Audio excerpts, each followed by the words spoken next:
and welcome to not the first Ben's Junk of the new year. Yeah, this was supposed to be a Ben's Junk week, but as I have learned the hard way after years of making these stupid things, that it pays to open the box of the thing that you were going to review ahead of time. Because as it turns out, the thing I was going to review was missing two cables, and also there was another part of it that needed one of those, I call them coin batteries, but the little round flat lithium batteries. Yeah, I needed one of those too. And so, yeah, I had to put in a little Amazon order to get at least generics of the missing cables and replenish my stash of CR 2025s. Yeah, I do own like a metronome and stuff that takes them, but I just didn't have any spares to use. So anyway, yeah, we got to do an alternative thing this week. And so this is going to be, I guess, kind of a story time with Benny sort of deal here. Actually, I think this is going to be more of a rant than anything else.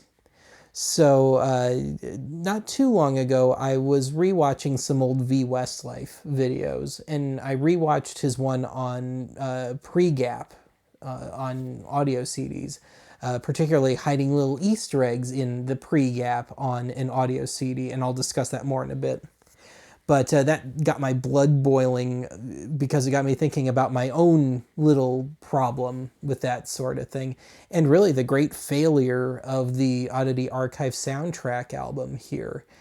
So, in short, I wanted this to be, I guess, a gimmick CD. I mean, I tried to make the best songs that I could and all.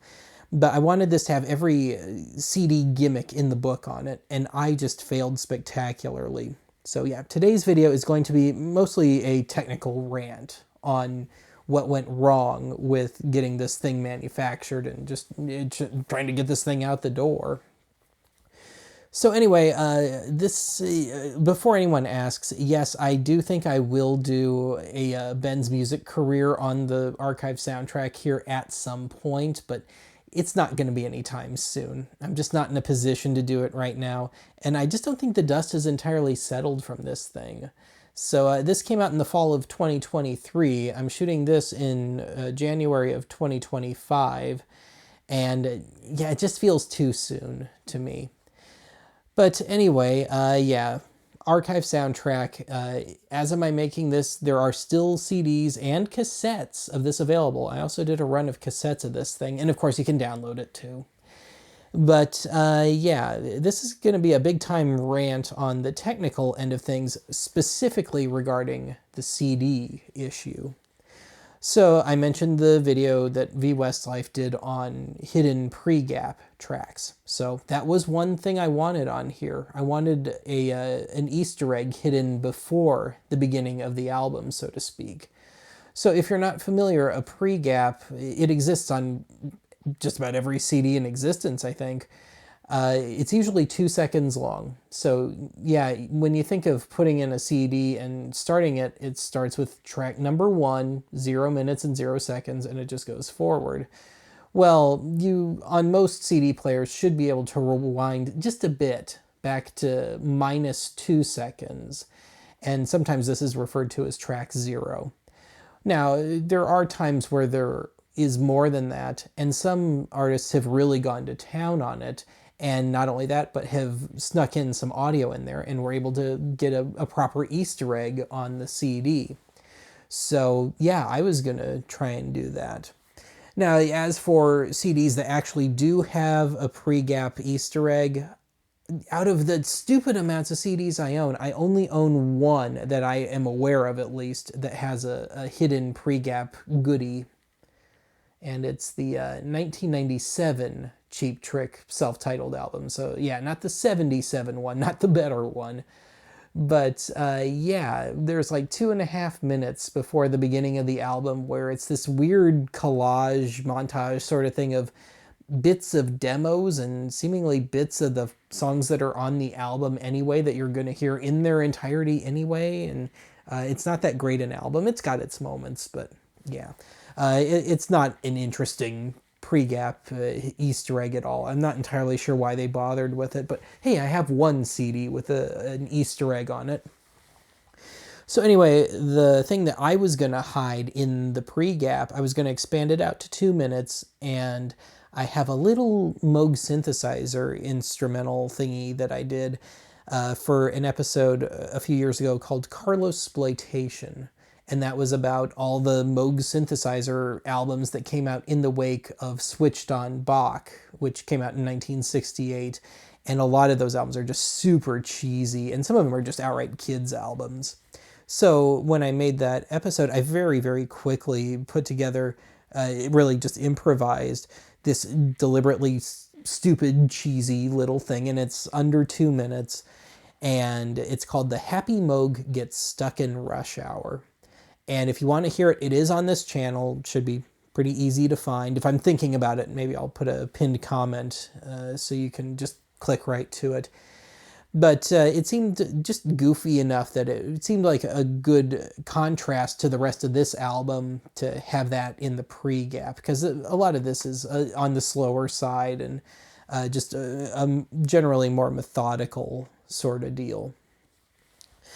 But yeah, that went out the window. This is the first time that I really fully had to do my own authoring for a CD. And so I usually use CD Architect, Sony CD Architect, and I can expand the Pregap on that just fine, but when I try and put anything in there, my CD burner won't do anything, or burners. I tried every one that I own. And I did try an alternate program, and I had the same result. And my conspiracy theory is that it throws it out of standard, I guess, because now we're dealing with the standard Redbook audio CD, single session Redbook, versus a CDR, which is generally considered Orange Book, which is a mix of Yellow Book. Look these up. There's all these different book standards, but what you need to know is that a CD, audio CD, is generally Redbook. Even if it's CDR, it's still at least partially Redbook. So anyway, what I came away with was that it's just not really an option for CDR. I could be wrong about that. If there's any professionals out there, let me know. Now, it wound up truly being all for nothing because I found that I went around asking manufacturers if they would allow me to, put some of these gimmicks and little toys and stuff in the CD. And I found only one that would allow an Easter egg Pregap track.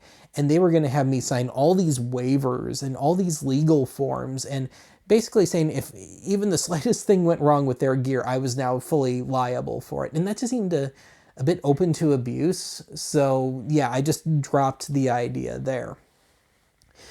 So since we're talking the Pregap here, if you are able to rewind to the beginning of a standard 2-second Pregap, it comes out as -2 seconds, -1, and then you finally kick into track number 1. Now, also on tons of CDs, this is very common. Between tracks, there's usually a countdown if it's contextually appropriate. So you have, say, the end of track number 1, and then you have -3, -2, -1, and then track number 2 starts. So I can author that just fine on CD Architect, but it wouldn't carry over to the manufacturing process. So that's something that got lost in there. And one thing that I wanted to do was I thought, well, maybe I can sneak a little audio into the countdown at some point. And I've seen that happen one time that I can think of offhand. So back in the early 2000s, we got the remasters of the band Traffic's albums. And the American version of their debut has, and it's like this on the original vinyl too, but you got like little 5 to 10 second bits of the song Paper Sun playing over and over again between tracks. And on that early 2000s CD of it, it's the countdown between tracks. So I wanted to try and get something akin to that just once on the album, but yeah, wouldn't author that way. And so where I was going to use that is towards another little bit of a bonus on here.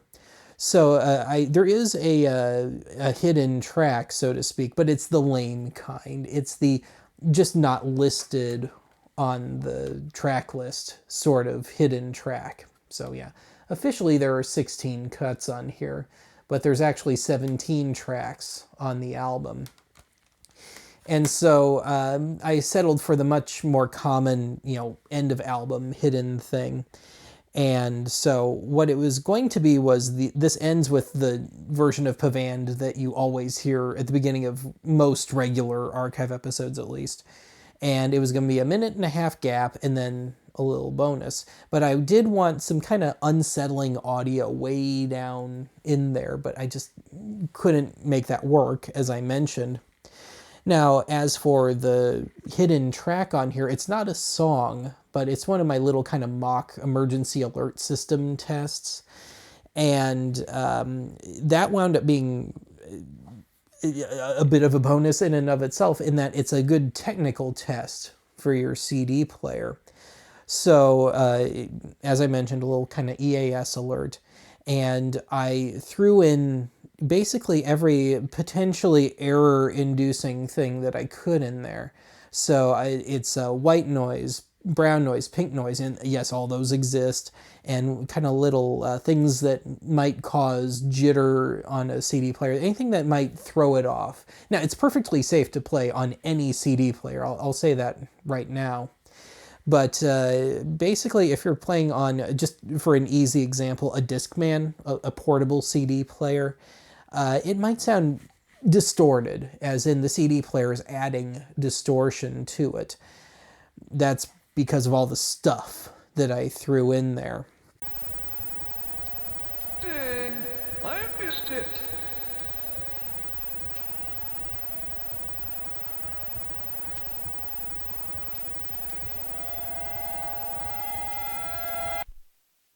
But if you're playing on a real good quality CD player, you should hear it straight. So you still hear all the noise and stuff, but you're not hearing the CD player adding anything. And you would know. It wouldn't sound like something that was actually made on purpose. So that leads me to my next point with this. So I wanted this to be good and dynamic, certainly, both in the decibel sense and the hertz, kilohertz sense. But I had to pare that down a bit. So initially, I really was going to try and exploit the full frequency response of a CD, which is 20 hertz up to 22.05 kilohertz. Now, dirty little secret, most CDs that you hear, that you buy in the store or whatever, are filtered a bit. So most of them are 25 hertz to 20 kilohertz. So you don't get that extreme low and that extreme high. And that's because a lot of CD players just can't handle it, for one. And also, it just does clarify the sound a bit when you filter it just slightly. And when I say filter, I mean high pass and low pass filter. A lot of jargon this time out. So yeah, I had to pare it down to 25 to 20K. So the first track on here, they're a miniature, which is really more of just a collage than anything else. It's kind of B-movie, 50s horror, sci-fi movie sound effects sort of thing. But that was intended to double as a speaker test, to try and get to the absolute maximum highs and the lowest of the lows. So you can still get some real good response out of it. And if you got a pair of, or just a subwoofer, you should get some decent action out of your woofer on that one. Otherwise, let's see here. I mentioned, frequency response in the hertz, kilohertz sense. In the decibel sense, this is, it's not the most dynamic CD out there, but it's more than most out there these days. I'd say this is akin to what you were hearing in the early 90s. So, yeah, that's one thing to look for. And as such, it does seem a tad quieter compared to most CDs, certainly those made from like the late 90s on.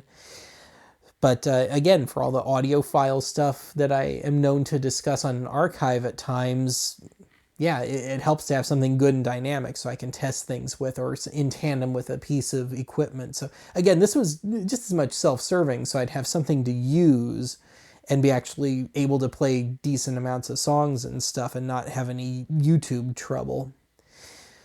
So otherwise, I think that's about it. Oh, there is one more thing. CD text. That is one gimmick I did get on here, but it seemed like almost an afterthought.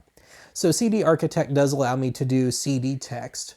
So if you have the appropriate CD player, you can pop it in the tray or whatever, and it'll give you the name of the album when you pop it in, and then you press play and you get track one, tells you the name of it, and each time you kick over to a new track, it gives you the name of the song. So that is on here. So if you do have the appropriate CD player, that does work. Now that actually took a few tries. That is one problem that I also encountered now that I think about it, because I had to make a few test discs first. So the error that I was having at one point was I would pop my test homemade CDR into my one and only CD text equipped CD player, and there would be errors like letters would get dropped from words, or the letter A would get replaced with an and sign, or just something like that.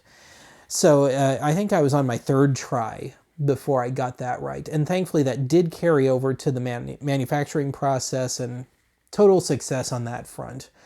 But again, for all this stuff I've discussed here, that doesn't seem like much, does it? So yeah, I do consider it a bit of a failure on my part, and I don't know, maybe someday somebody can clue me in on to how to really get all the gimmicks in there and have a CD manufacturer willing to work with me on that properly, but it's not a priority at all. So anyway, just a bit of a flight of fancy there for me at the end. Anyway, that's going to be it for this one. I think I've gone on long enough. I'll talk to you again soon.